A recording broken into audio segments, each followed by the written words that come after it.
राजा कुमार साहब उनको बना दिया गया है एफएटीएफ का प्रेसिडेंट, जो कि एक बहुत बड़ी अचीवमेंट है पूरी इंडिया के लिए। के साथ साथ पाकिस्तान के अंदर जो फैटफ की जो रिक्वायरमेंट थी मनी लॉन्ड्रिंग के हवाले से, दूसरी चीज़ उसको भी पूरा किया। अब अगर फिर भी पाकिस्तान कोई कंसेशन नहीं ले सकता, ड्यू कंसेशन भी नहीं ले सकता, तो क्या करे पाकिस्तान? जहां भी काम पड़ता है वहां कोई ना कोई एक इंडियन आकर बैठ जाता है। इंडियन नहीं, इंडियन ओरिजिन का या former Indian. They are actually getting those positions which can make us very weak in the region. और बेहद काबिल आदमी हो। पाकिस्तान को एज अ टेररिस्ट कौम की तरह क्यों देखा जाता है? आप जो भी कहें, कुछ ना कुछ इससे ज्यादा हमें करना पड़ेगा। और साथ साथ पाकिस्तान को भी बीच में जो है वो लाया गया कि जी पाकिस्तान में ट्रेनिंग के लिए गए थे। Then we say we are not terrorists. How can we say that? हम इन्वॉल्व किसी ना किसी तरीके से तो रहे हैं रीजन में, और ये एक कड़वा सच है। इन तंजीमों के साथ इनका पता लगा है कि इनका राब्ता था, इनका कनेक्शन था, वो पाकिस्तान बेस्ड हैं। ठीक है, तो अब जाके इन्वेस्टिगेशन होगा। रिसेंटली एफएटीएफ के जो प्रेसिडेंट हैं वो एक इंडियन ओरिजिन से ताल्लुक रखने वाले राजा कुमार साहब, उनको बना दिया गया है एफएटीएफ का प्रेसिडेंट, जो कि एक बहुत बड़ी अचीवमेंट है पूरी इंडिया के लिए और राजा कुमार साहब के लिए एक बहुत बड़ी अचीवमेंट हमारे सामने आ रही है। अगर बात करें हम एफएटीएफ की, तो एफएटीएफ में प्रेसिडेंट बनाया है राजा कुमार को, ठीक है, जो कि इंडियन ओरिजिन से जिनका ताल्लुक है अगले 2 साल के लिए। क्या कहना चाहेंगे इस पे? बेसिकली ये है कि Pakistanis and our establishment, we are always not looking on these things that Indians are with the time they are manipulating international platforms, and they are actually getting those positions which can make us very weak in the region. Sir, इस तरह की बहुत सी examples हमारे सामने हैं, चाहे हम कमला Harris की एग्जांपल ले लें जो कि प्रेसिडेंट हैं अमेरिका की, ठीक है, उसके अलावा और भी इस तरह की बहुत सी एग्जांपल्स हैं। बड़ी बड़ी पोस्ट पे हम इंडियंस को देखते हैं एफएटीएफ में, और देख लें कि इंडियंस जो हैं और भी बहुत से मतलब बड़े बड़े ओहदों पे बैठे हुए हैं। और अब ये खबर आ जाना राजा कुमार जो हैं इंडियन हैं और वो अगले 2 साल के लिए प्रेसिडेंट बन गए हैं, क्या कहना चाहेंगे आप? So basically FATF is an hot issue for Pakistanis from last few years. That's why we are looking at it. Otherwise, if you look overall, Indians, they are everywhere. And what they have invested in last 30 odd years in their human resource, which they actually somehow managed to send in Europe and America and all those. If you see in Silicon Valley, they are already there. So what we are doing over here is that we are focusing only on our local politics.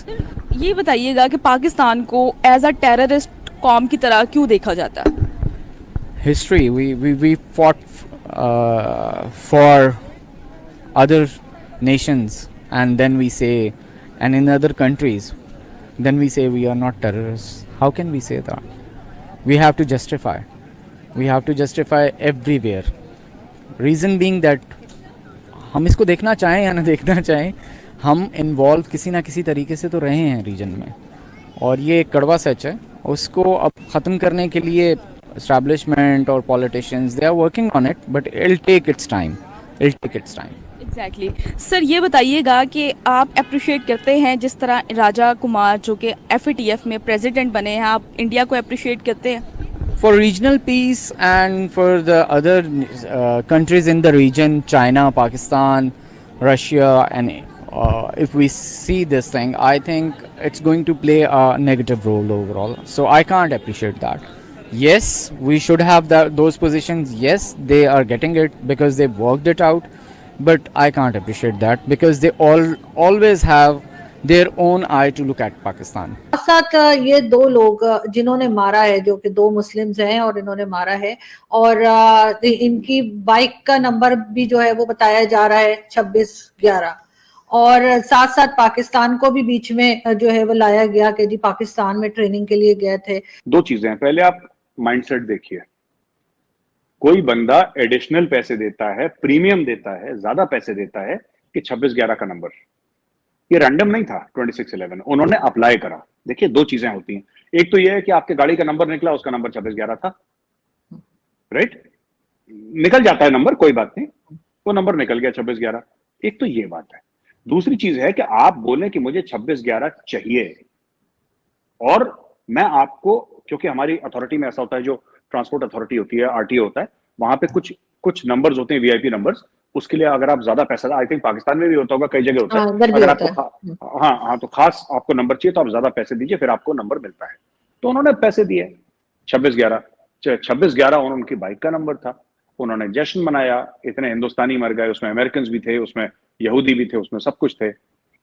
इनका hero जिन्होंने कत्ल करा, इनका hero Ajmal Kasab है।